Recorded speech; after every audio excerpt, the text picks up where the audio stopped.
नमस्कार, लोकस्वर टीवी में आपका स्वागत है। मैं हूं प्रियंका। आइए शुरू करते हैं खबरों का सिलसिला। जिले के 53 परीक्षा केंद्रों में रविवार को व्यापम ने पटवारी भर्ती परीक्षा का आयोजन किया। उम्मीदवारों को गणित के सवालों ने खूब परेशान किया। करीब 85% उपस्थिति से पता चलता है कि नौकरी पाने युवाओं में कड़ी प्रतिस्पर्धा है। लिखित परीक्षा के बाद इंटरव्यू लिया जाएगा। छत्तीसगढ़ पटवारी भर्ती परीक्षा में कुल 150 प्रश्न पूछे गए, जिसमें सामान्य अध्ययन, अंग्रेजी, सामान्य ज्ञान और गणित विषय शामिल था। उम्मीदवारों को सबसे ज्यादा गणित के सवालों ने उलझाया। 150 अंकों के ऑब्जेक्टिव प्रश्नों का गलत उत्तर देने पर अंक कटौती यानी माइनस मार्किंग का प्रावधान किया गया था। इस डर से भी उम्मीदवारों ने तुक्का मारने से परहेज करना मुनासिब था।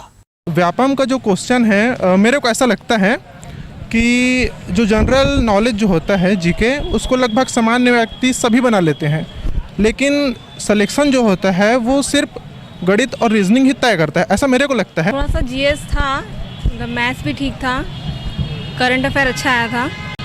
मुझे मेरा मैथ्स थोड़ा वीक है तो मैथ्स में थोड़ा प्रॉब्लम हुआ। जिस हिसाब से सिलेबस में आया गया था, पहले चल ही रहा था सीजीपीएससी का, उस हिसाब से अपन कर रहे थे। इससे पहले कोई एग्जाम दिया आपने? एग्ज़ाम हाँ व्यापम का दिया था, फूड इंस्पेक्टर का, उससे काफ़ी अच्छा था इसका। समय तो एक्चुअल में मैथ्स में ही लगता है सर, सभी का है। मैथ्स ही थोड़ा सा था और रीजनिंग का कुछ ऐसा क्वेश्चन था जो समझ में नहीं आ भी पा रहा था, ऐसे टाइप से। सर मैं ऐसे इंजीनियर हूँ, मैंने इलेक्ट्रिकल किया है। इसके हिसाब से मैंने देखा है कि पटवारी के लिए बहुत अच्छा मतलब मैं कर सकता हूँ। हाँ मतलब ज़मीनी तौर पे जा के जो भी मतलब समस्याएं हैं उसके हिसाब से मैं बहुत अच्छे से मतलब कर सकता हूँ अगर इसमें सिलेक्शन होता हूँ। और देखा जाए तो इसमें सबसे सरल में टेक्नोलॉजी मुझे सबसे सरल लगा। इसमें जो कंप्यूटर साइंस का आया था ना, उसमें लगभग सारे क्वेश्चन मैंने अटेम्प्ट किए हैं और सारे सही हैं। जानकारी के मुताबिक प्रदेश के 24 जिलों में रिक्त पटवारी के 301 पद इस परीक्षा के जरिए भरा जाना है। इसके लिए जिले में बनाए गए 53 परीक्षा केंद्रों में 15,520 परीक्षार्थी उपस्थित हुए। तय संख्या से 2878 उम्मीदवार परीक्षा देने नहीं आए। पटवारी बनने युवतियों महिलाओं में भी गजब का उत्साह देखने को मिला। व्यापम के अनुसार पदों के मुकाबले परीक्षा में पास 3 गुना को इंटरव्यू में शामिल होने का अवसर मिलेगा। इसमें खरा उतरने पर भर्ती किया जाएगा। कैमरामैन जयेंद्र गोले के साथ दिलीप जगवानी, लोकस्वर टीवी, बिलासपुर। गर्मी में मानव हो या फिर पशु पक्षी, सभी को जल की तलाश रहती है। लोगों के तो जगह जगह प्याऊ और प्यास बुझाने व्यवस्था होती है, लेकिन पक्षियों को पानी के लिए कड़ा संघर्ष करना पड़ता है। इसका ख्याल करते हुए गौ सेवा धाम के सदस्यों ने नगरवासियों को सकोरा, कोटना और घड़े वितरित किया, ताकि पक्षियों और पशुओं की प्यास बुझाने लोग आगे आए। इस नेक पहल का स्वागत करते नागरिकों ने कोटना और सकोरा लेकर विश्वास दिलाया कि वे अपने घर और आसपास इसमें पानी भर कर रखेंगे, जिससे पशु पक्षी प्यास बुझा सकें। नगर के मुख्य मार्ग में इसका वितरण करते हुए सदस्य लोगों से अपील कर रहे थे। आज बिलासपुर गौ सेवा धाम की ओर से हर वर्ष की अनुसार इस वर्ष भी हमने पानी की टंकी का वितरण का कार्य किया है। गौ माता के लिए पानी की टंकी रख रहे हैं। साथ में पक्षियों के लिए हमने सिकोरे बनाए हैं, सिकोरे टांगने की व्यवस्था की गई है। इसके अलावा यहाँ सिम्स और जो मेन हॉस्पिटल क्षेत्र है, उन हॉस्पिटल क्षेत्र पर जो मरीज आते हैं उनके लिए पानी की व्यवस्था के लिए मटके भी वितरित करवाएं। गोड़पारा स्थित दीपक ज्वेलर्स में लूट की वारदात के दोनों आरोपियों मोहम्मद रमजान और मुफ्ती साय से रायगढ़ पुलिस एक अन्य मामले में पूछताछ करने शहर पहुंची। वहीं फरार तीसरे आरोपी बबलू की तलाश में जिला पुलिस जमीन आसमान एक कर रही है। पकड़े गए आरोपियों से कोतवाली पुलिस विस्तृत पूछताछ कर रही है। रविवार को आरोपी रमजान को पुलिस ने फरार आरोपी बबलू के चिल्हाटी स्थित मकान की पहचान कार्यवाही के लिए लेकर गई, ताकि आरोपी का सुराग हाथ लग सके। शहरी क्षेत्र में जल संकट गहराता जा रहा है। तालाबपारा, तारबहार और सरकंडा परिक्षेत्र के चिंगराजपारा, अशोकनगर क्षेत्र में जल संकट से नागरिक लगातार जूझ रहे हैं। गर्मी बढ़ने के साथ ही शहर के कुछ क्षेत्रों में पेयजल की समस्या खड़ी हो गई है। यह समस्या हर साल इस मौसम में आती है। इसके बाद भी नगर निगम इसे दूर नहीं कर पा रहा है, उल्टा समस्या बढ़ती जा रही है। जिन जगहों में पानी संकट है वहां टैंकर से सप्लाई कर स्थिति सामान्य करने की कोशिश नगर निगम कर रहा है।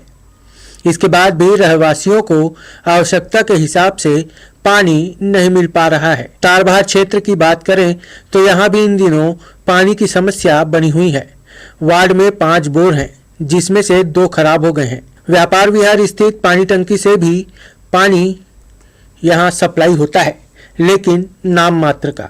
वार्ड पार्षद के मुताबिक अमृत मिशन के लिए टंकी बनाया गया है, जिसमें वार्ड के बोर को पाइपलाइन से जोड़ दिया जाए, जिससे लोगों को कुछ राहत मिलेगी। पिछले 1 हफ्ता से यहाँ पर ही पानी की समस्या बनी हुई है। वार्ड नंबर 28 प्रियदर्शनी नगर का 2 बोर ऑलरेडी जल चुका है, जिसके वहाँ के कर्मचारी ना तो पार्षद को बताते हैं और बता देने से हम लोग त्वरित कार्यवाही करते हैं। वहाँ पर ही एक जो अमृत मिशन स्मार्ट सिटी के अंतर्गत जो टंकी बनी है, उस टंकी में अभी तक उसको चालू नहीं किया गया है। पंप से पानी को टंकी में चढ़ाया जाए। इसमें हमारे को 4-5 पाइपलाइन की पाइप की ज़रूरत पड़ रही है, 6 इंची पाइप की, और बैंड वगैरह है, टी वगैरह है। अगर वो हमको मिल जाता है तो निश्चित रूप से हम टंकी में पानी चढ़ाएंगे। अब वार्ड नंबर 29, 28, 27 ये सब जगह पानी की समस्या हल हो जाएगी। नगर निगम के अधिकारियों के उदासीन रवैये के चलते महज 100 मीटर पाइप नहीं लगाने से वार्ड में पानी की समस्या बनी हुई है। यदि टेक्निकल रूप से पानी टंकी से जोड़ दिया जाए तो तारबहार में जल संकट नहीं होगा और गर्मी में पानी के लिए जूझना नहीं पड़ेगा। लोकसभा टीवी के लिए कैमरामैन सतीश साहू के साथ भूपेंद्र सिंह राठौर की रिपोर्ट।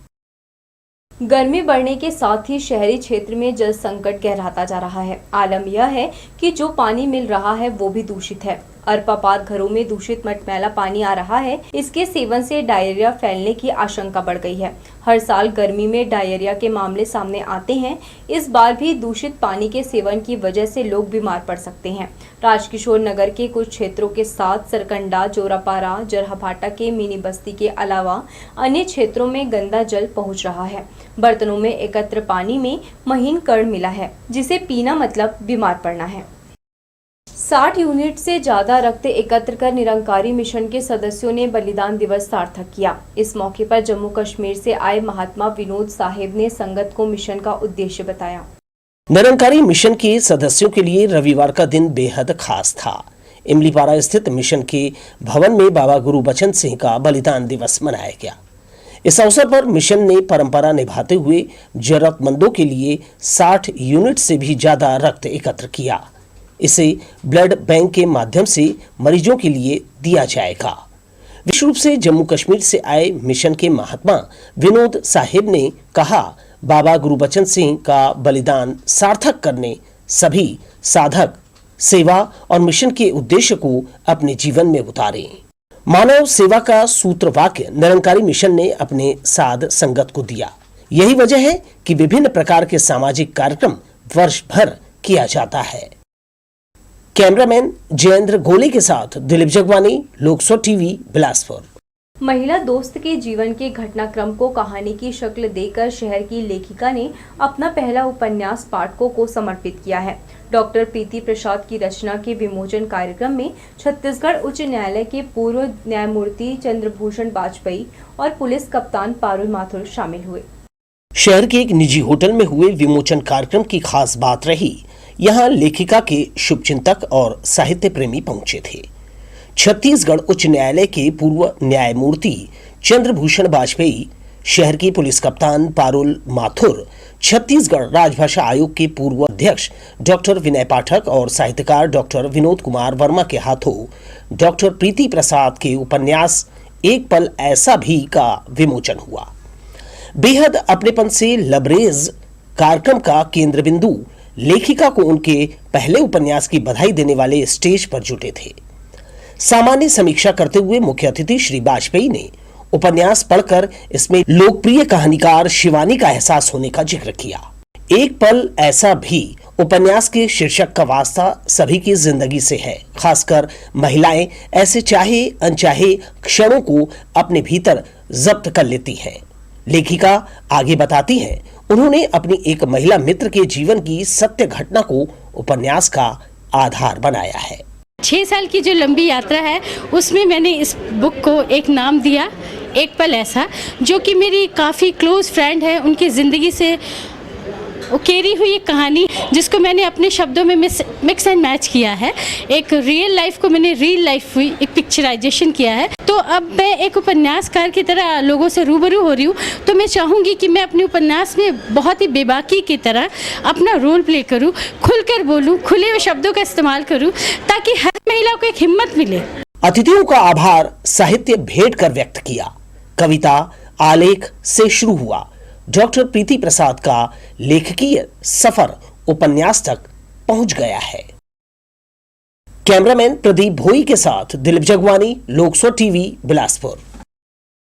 भीषण गर्मी के बीच रेल यात्रियों की मुश्किलें और बढ़ने लगी है। अब उन्हें ट्रेन की जगह दूसरे यातायात साधन का उपयोग करना पड़ेगा या अन्य ट्रेन का विकल्प देखना होगा। दरअसल विभिन्न रेलखंडों में अधोसंरचना विकास और संरक्षा संबंधित कार्य के कारण रेलवे ने 22 ट्रेनों को रद्द करने का निर्णय लिया है। ट्रेन में सफर करने का प्लान रहे लोगों को अब दूसरा विकल्प तलाश करना पड़ सकता है। जिनका बर्थ कंफर्म हो गया है उन्हें सफर के दौरान परेशानी उठानी पड़ेगी। इसकी वजह है एक साथ 22 ट्रेनों को रद्द करने का फैसला। छत्तीसगढ़ से चलने वाली करीब 22 ट्रेनों को रद्द कर दिया गया है। रेलवे की तरफ से बताया गया है कि ट्रैक अपग्रेडेशन वर्क की वजह से ये ट्रेनें फिलहाल नहीं चलाई जाएंगी। रेलवे प्रबंधन ने साफ कह दिया है कि उनके पास इन रेलगाड़ियों को रद्द करने के बाद कोई वैकल्पिक व्यवस्था नहीं है। बिलासपुर रेलवे जोन की तरफ से जारी आदेश में अधिकांश ट्रेनें 24 अप्रैल से 24 मई तक रद्द रहेंगी। कुछ ट्रेनें 3 से 17 मई के बीच रद्द रहेंगी। इनमें बिलासपुर से पंजाब, राजस्थान, विशाखापट्टनम, झारसुगुड़ा रूट पर चलने वाली ट्रेनें शामिल हैं। रेलवे द्वारा जिन प्रमुख ट्रेनों को रद्द करने का फैसला लिया गया है उनमें छत्तीसगढ़ एक्सप्रेस, रायपुर त्रिसप्ताहिक सुपरफास्ट एक्सप्रेस, लोकमान्य तिलक भुवनेश्वर द्विसप्ताहिक एक्सप्रेस, विशाखापट्टनम साप्ताहिक एक्सप्रेस, भगत की कोठी बिलासपुर द्विसप्ताहिक एक्सप्रेस, जेडी और मेमू लोकल शामिल है। 22 ट्रेनों के रद्द होने से निश्चित रूप से यात्रियों की मुसीबत बढ़ेगी। उन्हें यात्रा करने में दिक्कत आएगी। यात्रियों को अपने जरूरी कार्यों को समय पर पूरा करना चुनौतीपूर्ण रहने वाला है। उन्हें यातायात के दूसरे विकल्पों को भी तलाशना होगा। लोकसभा टीवी के लिए कैमरामैन सतीश साहू के साथ भूपेंद्र सिंह राठौर की रिपोर्ट। हवाई सेवा जन संघर्ष समिति द्वारा विगत 2.5 वर्षों से बिलासा एयरपोर्ट के उत्थान की मांग की जा रही है। धरने पर बैठे समिति के पदाधिकारियों ने प्रमुख मांगों को लेकर आवाज बुलंद की। इस दौरान वरिष्ठ अधिवक्ता और समिति के संयोजक सुदीप श्रीवास्तव ने कहा, केंद्र सरकार को बिलासा एयरपोर्ट को उड़ान योजना से जोड़ना चाहिए। यहां भी प्राइवेट कंपनियों के टेंडर बुलाए जा सकें और जनता को सुविधा मिल सके। बिलासपुर से जो महानगरों तक उड़ान की मांग है उसके संबंध में हम लगातार 2.5 साल से ये कह रहे हैं कि जो उड़ान योजना पूरे देश का आम नागरिक मोदी जी सरकार ने शुरू की है उसका कोई लाभ हमको नहीं मिल रहा है। उड़ान योजना के तहत जब तक बिलासपुर से हैदराबाद, कोलकाता, दिल्ली, मुंबई इन हवाई मार्गों में टेंडर आमंत्रित नहीं किए जाएंगे तब तक कोई निजी कंपनी कैसे आएगी। स्वर्गीय विनय पिल्ले की स्मृति में देवकीनंदन स्कूल मैदान में 4 दिवसीय बिलासपुर बास्केटबॉल लीग स्पर्धा का शुभारंभ 23 अप्रैल को किया गया। इस स्पर्धा में बिलासपुर सहित आसपास क्षेत्र की टीमें भाग ले रही है। इस दौरान लीग पद्धति से 15 मैच खेले जाएंगे। खेल प्रेमियों की यहां जुटी भीड़ से खिलाड़ियों में रोमांच है। रायपुर में बिजली विभाग के संविदा कर्मचारियों पर हुए लाठीचार्ज के विरोध में रविवार को आम आदमी पार्टी ने नेहरू चौक में गृह मंत्री ताम्रध्वज साहू का पुतला जलाया। इस दौरान उन्होंने राज्य सरकार द्वारा किए गए घोषणाओं को पूरा करने की मांग की।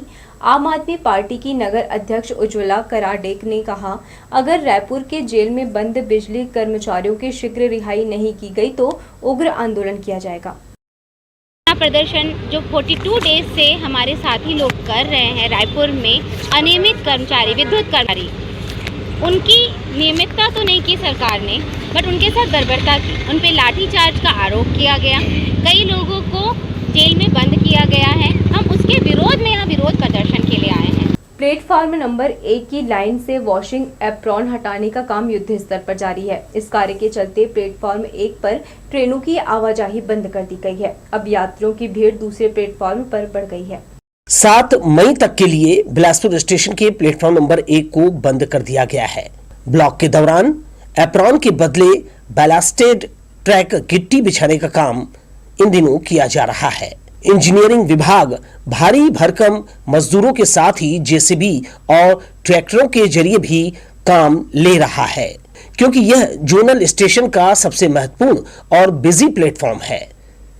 मुंबई हावड़ा मेन लाइन की लगभग सभी ट्रेनें यहां आकर ठहरती हैं। भारी भरकम लगेकर यात्री एक से दूसरे प्लेटफॉर्म पर आते जाते हैं। इसके अलावा दुर्ग से कटनी सेक्शन पर ट्रेनों का परिचालन भी इसी प्लेटफॉर्म से होता है। यही वजह है कि पहले ही दिन यात्रियों को भारी जद्दोजहद करना पड़ा। हालांकि इसे लेकर किसी यात्री ने नाराजगी नहीं जाहिर की, क्योंकि पहले से इसकी सूचना जारी कर दी गई थी। रेलवे के अनुसार ये काम चरणबद्ध ढंग से किया जा रहा है। इसी तरह प्लेटफॉर्म नंबर 1 पर ठहरने वाली ट्रेनें 2, 3 पर अब पहुंच रही है और यहीं से आगे के लिए रवाना की जा रही है। डिस्प्ले बोर्ड के जरिए भी यात्रियों को जानकारी दी जा रही है और ये जानकारी नियमित रूप से मिलती रहे, इसकी भी मॉनिटरिंग के लिए कर्मचारी लगाए गए हैं। लोकसभा टीवी के लिए कैमरामैन सतीश साहू के साथ भूपेंद्र राठौर की रिपोर्ट। छत्तीसगढ़ उच्च न्यायालय के निर्देश पर राज्य में अलग अलग स्थानों पर पदस्थ फैमिली कोर्ट के जजों और प्रधान जजों स्थानांतरण किया गया है। इनमें जिला एवं सत्र न्यायाधीश रमाशंकर प्रसाद को बिलासपुर कुटुंब न्यायालय में पदस्थ किया गया है। जारी आदेश के अनुसार गोकर्ण सिंह कुंजाम न्यायाधीश कुटुंब न्यायालय जशपुर को रायगढ़, अंबिकापुर में पदस्थ धनेश्वरी सिदार प्रधान को कुटुंब न्यायालय बिलासपुर, न्यायाधीश विनीता वार्नर को राजनांदगांव स्थानांतरित किया गया है।